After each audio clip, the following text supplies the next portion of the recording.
insight into what's the project approach, the targets which we are trying to get to, and yeah, some more details on this. Thank you. Thank you, Ronnie.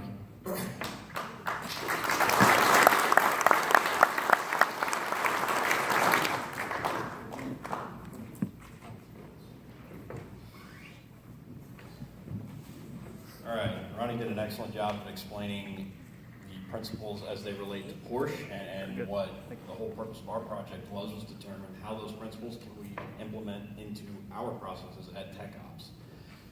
So the first thing we had to look at are what three elements are really necessary to successfully implement this project, and that is, like Ronnie just said, sustainable solutions to increase productivity. So the project goals, what are we looking to do? We want to increase productivity, and not just utilization, but real productivity.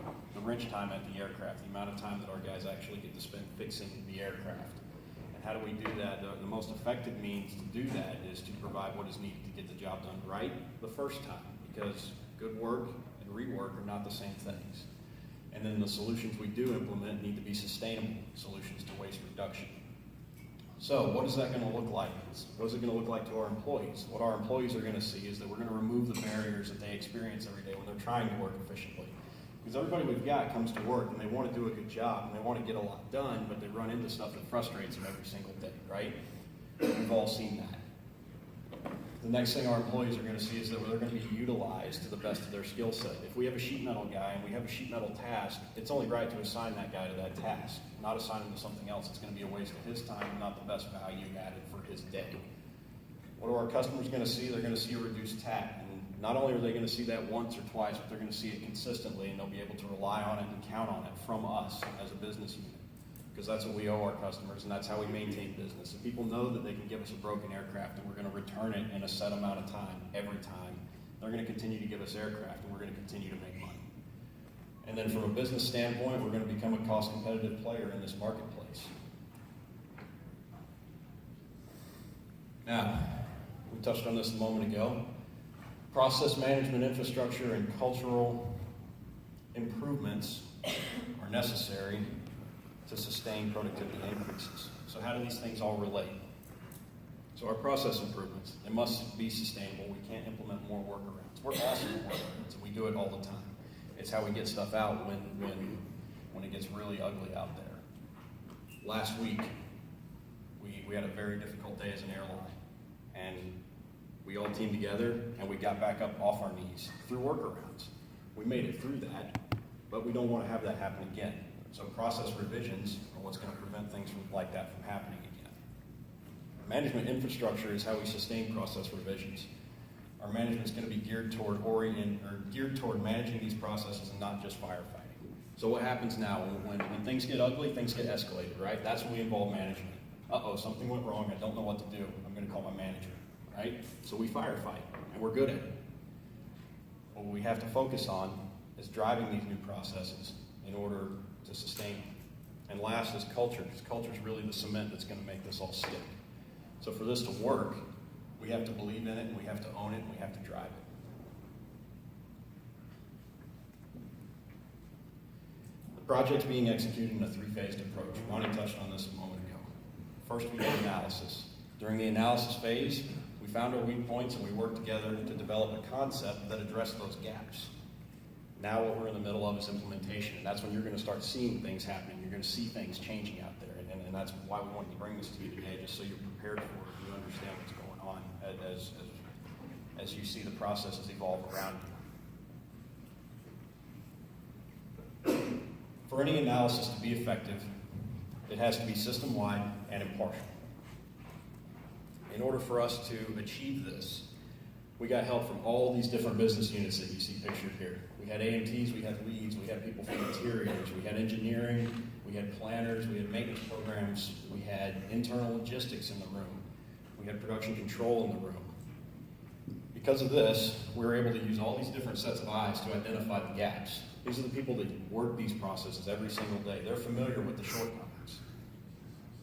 Once these gaps were identified, we were able to look at them from all the different perspectives of all these different business units and understand truly what the fix needs to be so that we have a truly idealized system and not just a localized improvement for base maintenance alone.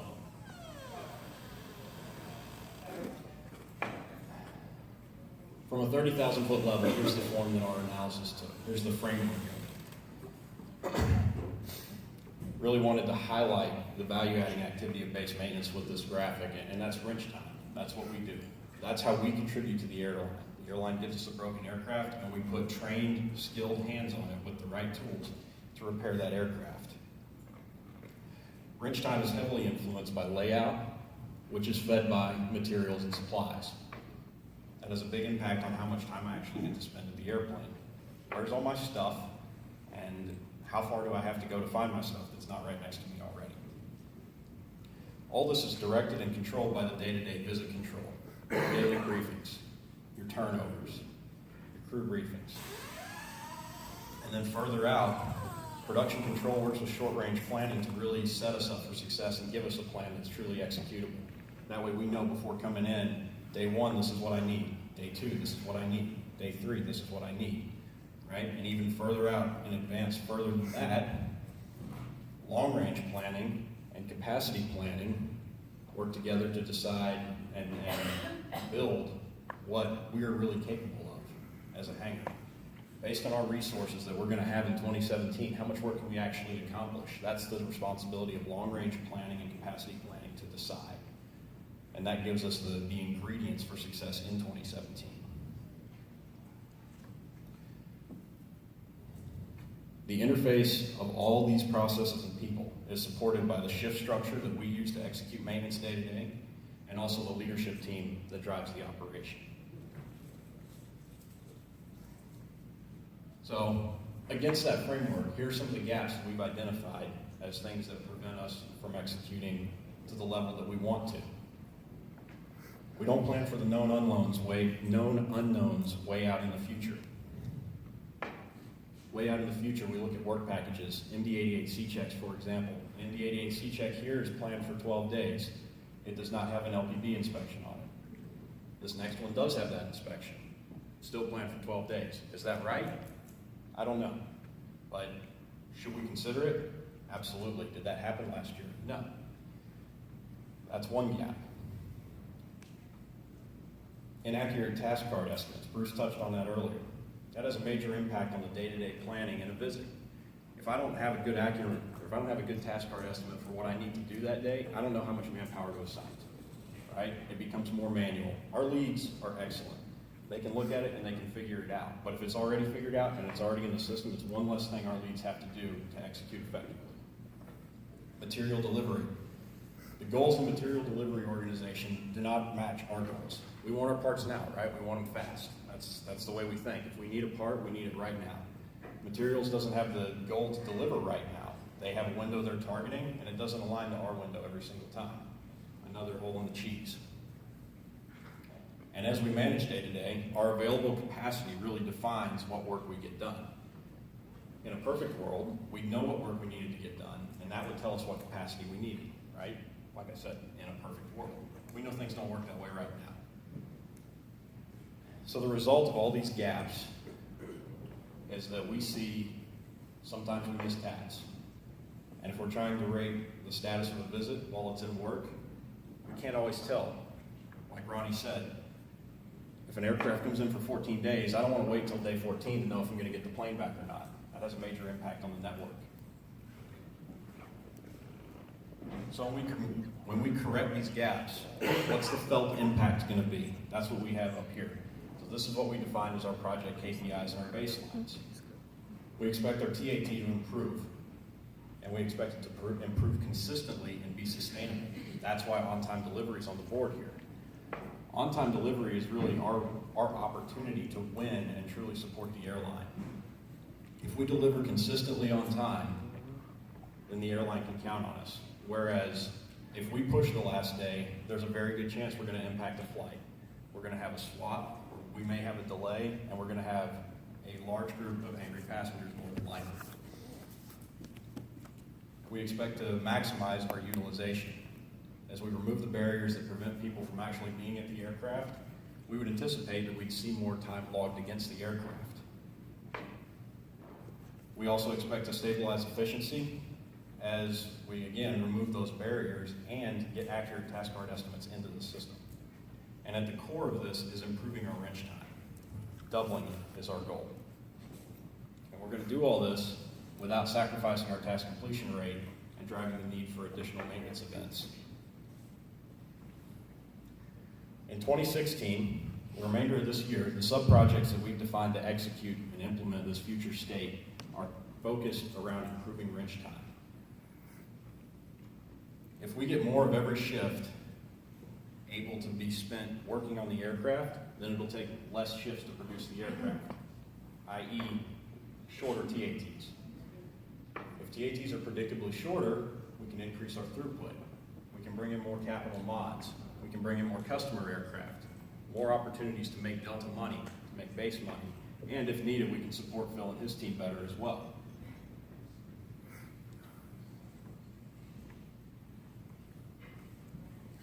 So in order to drive improvements of wrench time, a core team of leaders from base and the interdependent departments, planning, cabin maintenance, engineering, went to Germany to observe these principles in work at Porsche and really get to see and get a feel for Porsche's success by building a production line around these principles. The team discussed how these principles would look at base maintenance and at Delta Tech Ops, what changes needed to happen in all the separate business units in order to build an idealized state. And then they developed that idealized state.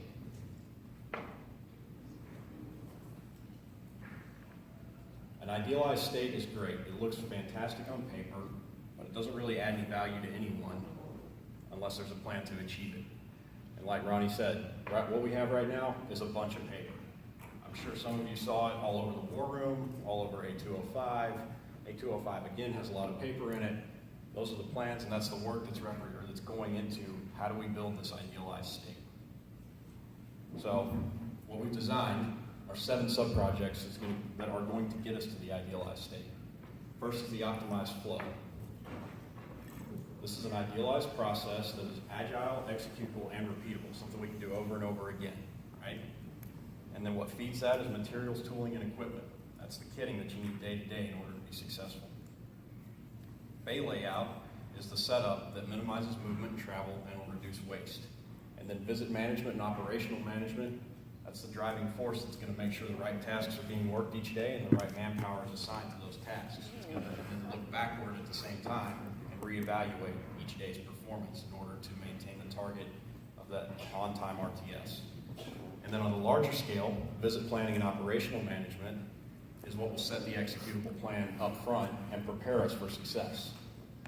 And then even higher than that, overall operational management is going to ensure that our senior leaders, Al and his peers, have the same KPIs that equal success at the hangar floor. So everybody's driving towards that same target. And then the last sub-project is CI infrastructure. And that's how we stay relevant, how we maintain the leading edge of this industry going into the future. And that's really what's going to facilitate this implementation plan. So what do you expect to see next? First, creating a process for that idealized flow creation. Next, making sure the plan is executable.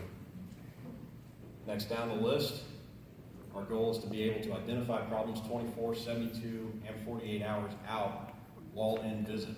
That production control lead that's on Bruce's team is central to that, being able to evaluate and solve those problems before we get to them on the task list for the day. Our responsibility for 2017 is to align our resources with the needs of the airline. We owe that to our customer. The airline has a maintenance need. It's our job to meet that need, and we need to make sure we have the resources in the pipeline to be able to meet that need. And then lastly, again, build that CI infrastructure to make sure that we stay relevant in the MRO world and to make sure that we are on the leading edge and that we are the MRO to be and we are the key player in the worldwide marketplace moving forward. So with that, does anyone have any questions?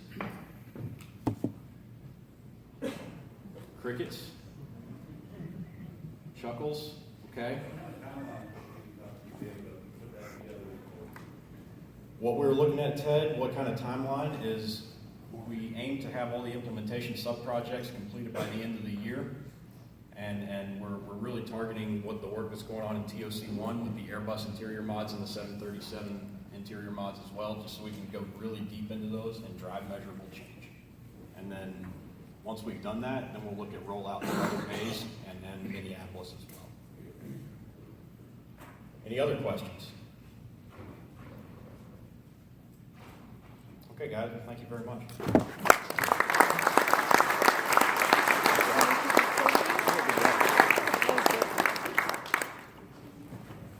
All right, we're going to take a quick 5-minute break. Come back.